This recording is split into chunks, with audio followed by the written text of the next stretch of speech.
सालिके सीरत, सालिके सीरत।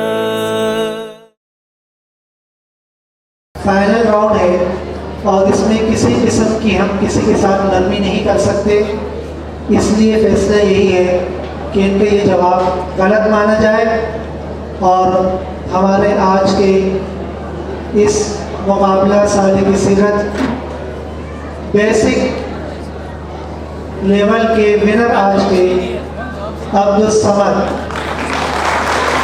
बहुत बहुत मुबारक हो।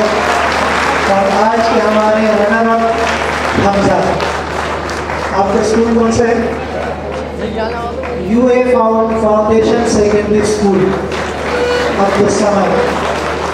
और आपका NH पब्लिक हाई स्कूल, ये आज के हमारे रनर अप हैं। तो इस तरह हमारा आज के इस प्रोग्राम का एक मरहला बेसिक लेवल का सीरत क्विज इख्तिताम को पहुंचा।